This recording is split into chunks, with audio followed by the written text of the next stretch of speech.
Hi, I'm Billy Gwaltney, and this is the CYA Podcast. This show is for the physician who understands the importance of protecting everything you've worked so hard to achieve.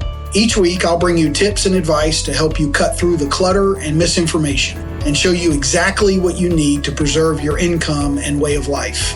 If you're ready to achieve the peace of mind that only financial security can bring, let's get started. Hello, welcome to today's episode of the Cover Your Assets podcast. This is Billy Gwaltney, and I'm very happy, as always, to be with you today. Today, we're going to cover an important question. What are the chances of being disabled? And I get asked that question quite often.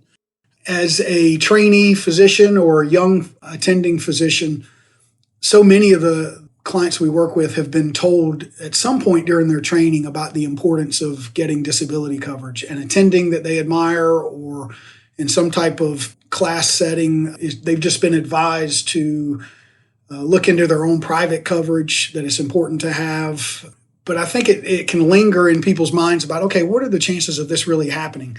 Studies have shown that most people tend to underestimate their personal chances of being disabled while understanding that it can happen to other people.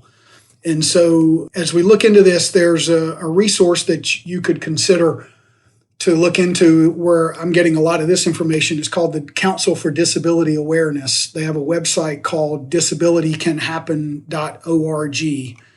And looking at the statistics, the numbers are the numbers. Currently, they're about 1 in 4 of today's 20-year-olds will become disabled before they retire. And disabled means lasting 90 days or longer. That's probably more than what most people think.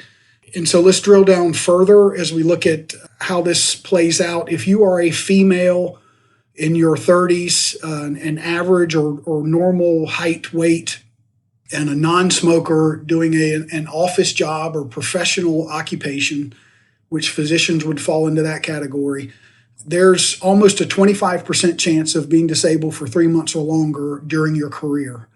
In fact, it's 24%.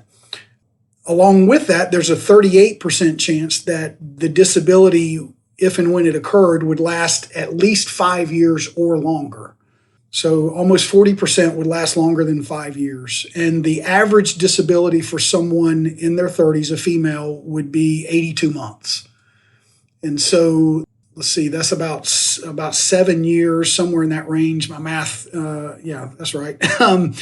And so these odds are increased significantly if the same person uses tobacco or has a higher BMI.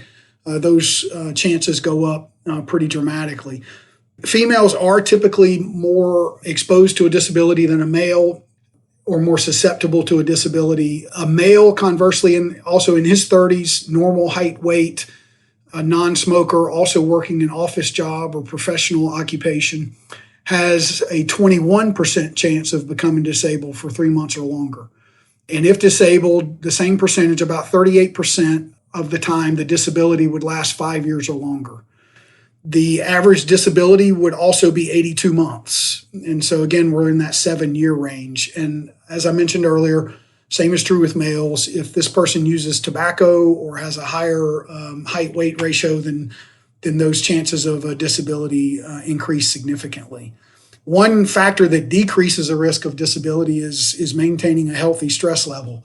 And that's becoming harder and harder to do. And so the more stressed out we are, the more kind of burning the candle at both ends, the more wide open we're going, the more susceptible to a disability we become. Medical problems contributed to 62% of all bankruptcies that were filed in the United States in 2007. And this is a significant increase over the previous study that was about 6 years earlier. And medical problems contribute close to or right at half of home foreclosures that have been filed.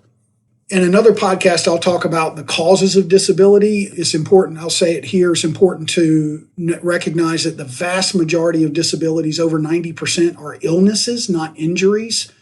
And so it's common for physicians to think that they need coverage for, surgeons refer to it as hand insurance. And if some kind of injury were to occur while skiing and so forth. And while those things certainly happen, the vast majority of disabilities are illnesses, musculoskeletal, soft tissue diseases, and those kinds of things.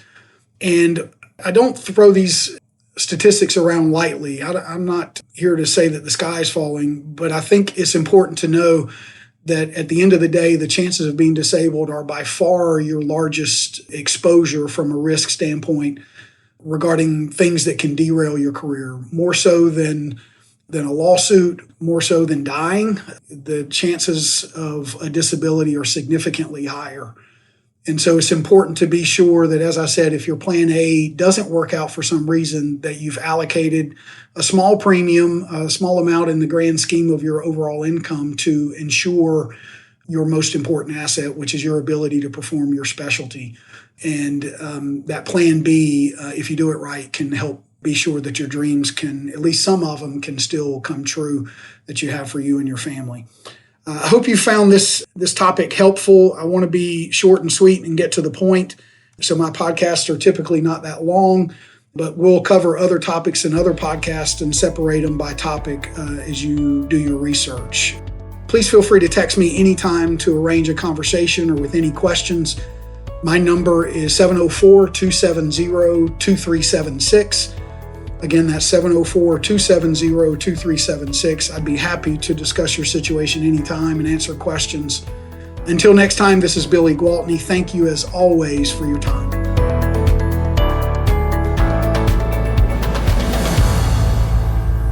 This is thepodcastfactory.com.